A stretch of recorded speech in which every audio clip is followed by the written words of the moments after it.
नमस्कार। अयोध्या की मिल्कीपुर सीट का उपचुनाव भाजपा और सपा की साख का सवाल है। यूं तो चुनावी तैयारी और सियासी ताकत में भाजपा ने सपा पर बढ़त बनाई है, लेकिन सीट के जातीय समीकरण और चुनावी इतिहास देखें तो उपचुनाव में मुकाबला रोचक और कांटे का है।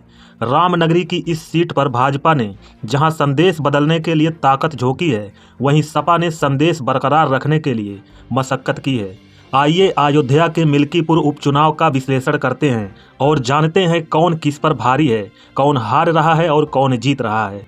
इस चुनाव के बाद हम पूरे देश का दौरा करेंगे, हम साइकिल से चलेंगे, पूरे प्रदेश में जगाएंगे और इस तरह का जो प्लान हुआ है, हमारा प्लान किया गया है, हम कोई अलग भी नहीं याद है, हम महाराजा विजय पासी के बाद इस चुनाव के बाद पूरे प्रदेश का दौरा करेंगे। हमने संकल्प कर लिया है कि अगर भारतीय जनता पार्टी 50 एमएलए 4 से 3 में जीत जाएगी तो प्रधानमंत्री से संघर्ष करूंगी। दोस्तों, भाजपा ने अयोध्या के मिल्कीपुर सीट में उपचुनाव की तैयारी करीब 5 महीने पहले जुलाई 2024 में ही शुरू कर दी थी। सीएम योगी ने मिल्कीपुर सीट की कमान खुद अपने हाथों में रखी है।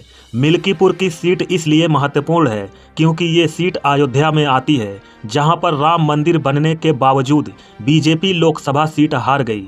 मिल्कीपुर उपचुनाव में प्रत्याशी चयन बड़ी मशक्कत के बाद हुआ। पूर्व विधायक गोरखनाथ बाबा प्रबल दावेदार थे। पूर्व विधायक रामू प्रियदर्शी, पार्टी के महामंत्री राधेश्याम त्यागी सहित अन्य मजबूत दावेदार थे, लेकिन पार्टी ने विवाद से बचने के लिए नए चेहरे एडवोकेट चंद्रभानु पासवान को मौका दिया। मिल्कीपुर चुनाव जीतने के लिए भाजपा ने माइक्रो प्लान तैयार किया है। विधानसभा क्षेत्र के एक एक परिवार की विचारधारा का डाटा तैयार किया। सबसे पहले भाजपा के विचारधारा से जुड़े मतदाताओं से संपर्क का प्लान बनाया। उसके बाद न्यूट्रल रहने वाले या हवा का रुख देखकर निर्णय लेने वाले मतदाताओं की सूची तैयार करके उनसे संपर्क साधा। तीसरी सूची में वह मतदाता थे जो भाजपा विरोधी हैं, किसी भी स्थिति में भाजपा को वोट नहीं देते हैं। ऐसे मतदाताओं का प्रभाव कम करने के लिए कुंदरकी मॉडल पर काम किया।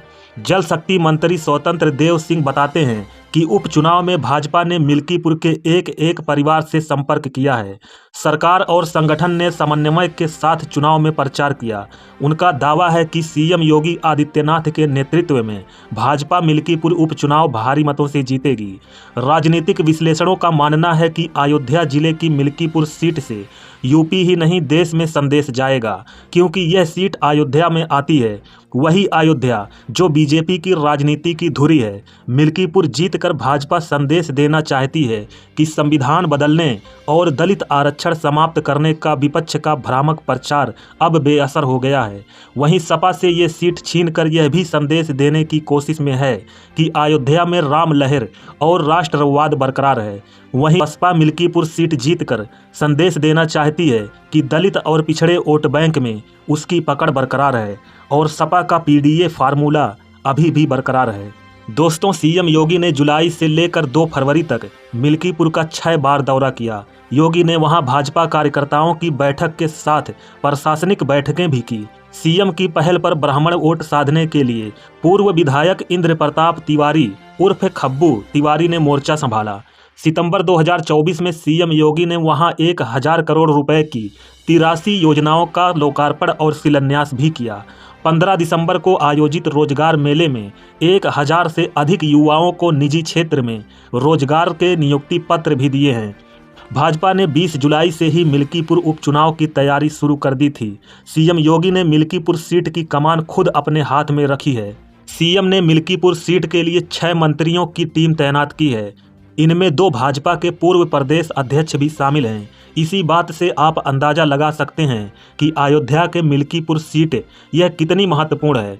कृषि मंत्री और पार्टी के पूर्व प्रदेश अध्यक्ष सूर्य प्रताप शाही, जल शक्ति मंत्री और पूर्व प्रदेश अध्यक्ष स्वतंत्र देव सिंह, सहकारिता मंत्री और चुनाव प्रबंधन के अनुभवी जेपीएस राठौर, खेल कूद राज्य मंत्री स्वतंत्र प्रभार गिरीश यादव, राज्य मंत्री सुनील शर्मा और मयंकेश्वर करशरण सिंह को वहां तैनात किया गया है। उधर संगठन के मोर्चे पर प्रदेश अध्यक्ष भूपेंद्र सिंह चौधरी और महामंत्री संगठन धर्मपाल सिंह डटे रहे। चौधरी और धर्मपाल ने भी 5-5 बार मिल्कीपुर का दौरा किया है। नामांकन सभा में भी चौधरी मौजूद रहे। भाजपा ने प्रदेश उपाध्यक्ष धर्मेंद्र सिंह सेंथवार, एमएलसी अवनीश पटेल और अयोध्या के प्रभारी अंबेडकर नगर के पूर्व जिला अध्यक्ष मिथिलेश त्रिपाठी को भी कमान सौंपी है। अयोध्या में भाजपा के जिला प्रभारी मिथिलेश त्रिपाठी ने बताया कि उपचुनाव की घोषणा के बाद भाजपा ने मिल्कीपुर में करीब 1000 चौपाल और छोटी बड़ी बैठकें और चुनावी रैली की है।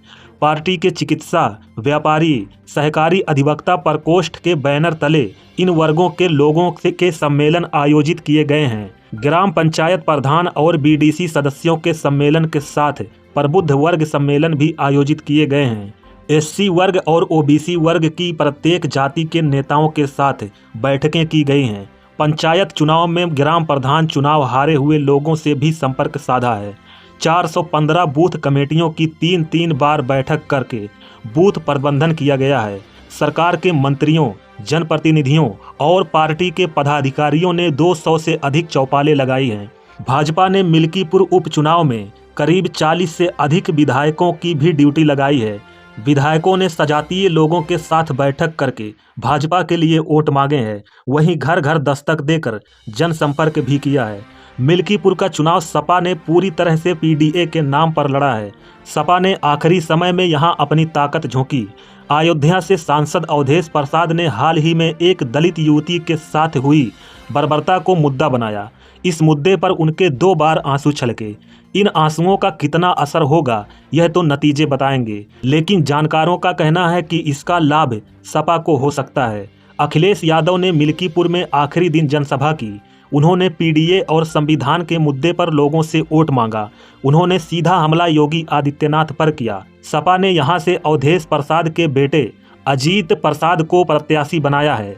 अयोध्या चुनाव से 3 दिन पहले दलित युवती की निर्वस्त्र लाश मिली और उसके साथ हुई हैवानियत को सपा ने मुद्दा बनाया।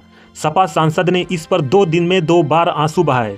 इन आंसुओं को मुख्यमंत्री योगी आदित्यनाथ ने नौटंकी बताया। ऐसे में सीधा सवाल उठता है कि इन आंसुओं का फायदा सपा को होगा या नहीं। राजनैतिक विश्लेषक राजेंद्र कुमार कहते हैं कि दलित युवती की निर्मम हत्या के मुद्दे को उठाकर सपा ने अपने तेवर दिखाए। महाकुंभ भगदड़ कांड पर सरकार के मौत के आंकड़ों को झूठ बताकर भी सपा उपचुनाव में काफी हद तक भाजपा को घेरने में काफी कामयाब रही है।